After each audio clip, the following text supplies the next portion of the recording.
සුබ දවසක් කියලා ප්‍රාර්ථනා කරනවා සියලු දෙනාටම. ඉතින් වෙනද වගේම අදත් වෙදනත YouTube channel එකකින් මම ඔයාලත් එක්ක හමු වෙන්න ආවේ ඔයාලගේ ජීවිතයට වැදගත් වෙන කරුණු රාශියක් එකතු කරගෙන.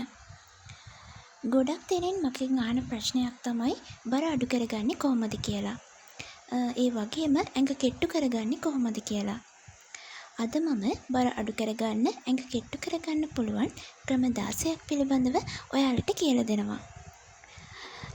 ඔයාලගේ බර ප්‍රශස්ත මට්ටමේ තියෙනවද කියලා BMI එහෙමත් නැත්නම් body mass index කියන ඇසුරෙන් අපිට බලා ගන්න පුළුවන්. බර කිලෝග්‍රෑම් වලින් අරගෙන උසේ වර්ගයෙන් බෙදුවට පස්සේ ලැබෙන අගය 18.5ත් 24.9ත් අතර තියෙනවා නම් ඔයාලගේ බර ප්‍රශස්ත මට්ටමේ තියෙනවා කියලා අපිට හඳුන්වා දෙන්න පුළුවන්. හරි. අපි දැන් බලමු බර අඩු කරගන්න තියෙන ඒ ක්‍රම 16 මොනවද කියලා.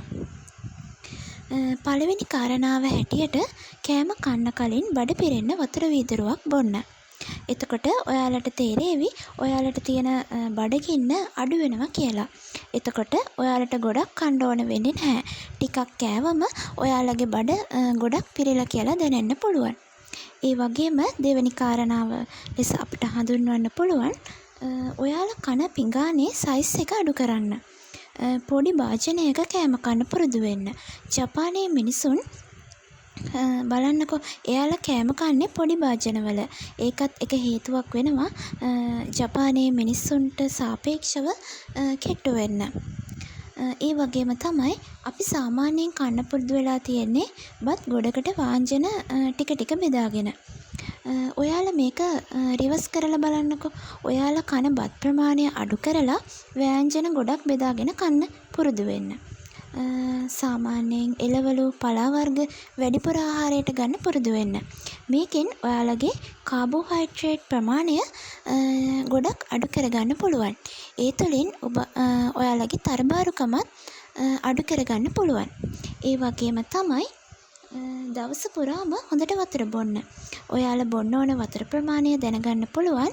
ඔයාලගේ බර කිලෝග්‍රෑම් වලින් අරගෙන ඒක මිලිලීටර් 50න් වැඩි කරලා.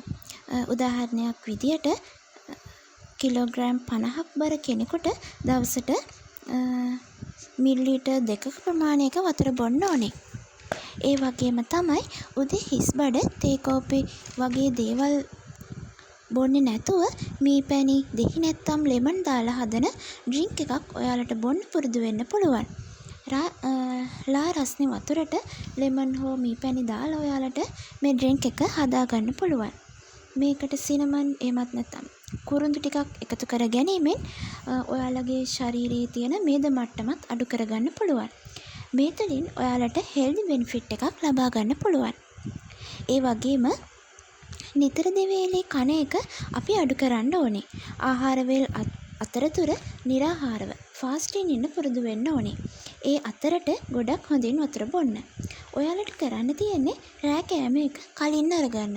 සාමාන්‍යයෙන් ඔයාලා රෑ කෑම එක 7ට කලින්වත් ගන්න පුරුදු වෙන්න ඕනේ. ඊට පස්සේ දිගටම ෆාස්ටින් ඉන්න පුරුදු වෙන්න. උදේ කෑම ගන්න යන්න එපා. උදේ 11න් පස්සේ දවල්ට කෑම එක ඔයාලා අරගන්න. ඒ අතරට ඔයාලට හොඳට වතුර බොන්න පුළුවන්. මේ විදියට එක දිගට පැය 16ක් විතර ෆාස්ටින් ඉන්න ඔයාලට අමාරු වෙන්න පුළුවන්.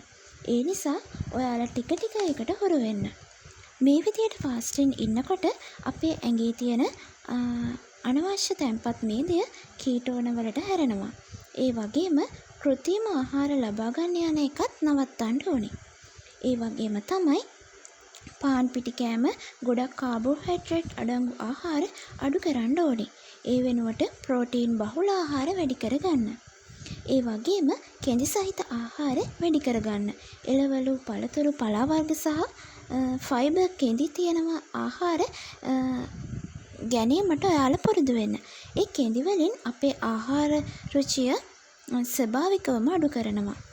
ඒ වගේම ව්‍යායාම කිරීම තුළින්ද ඔබගේ ශරීරයේ තරබාරු බව අඩු කරගන්න පුළුවන්. ඔයාලා කන කෑම මොනවද කියලා ෆුඩ් ඩයරි එක නෝට් කරගන්නකෝ. සතියකට සැරයක් බර මැනලා බලන්න. මීට අමතරව ඔයාලා දන්න බර අඩු කර ගැනීමේ ටිප්ස් තියෙනවා නම් අනිත් අයටත් දැනගන්න කමෙන්ට් සෙක්ෂන් එකේ කමෙන්ට් කරගෙන යන්න. සියලු දෙනාටම සුබ දවසක්.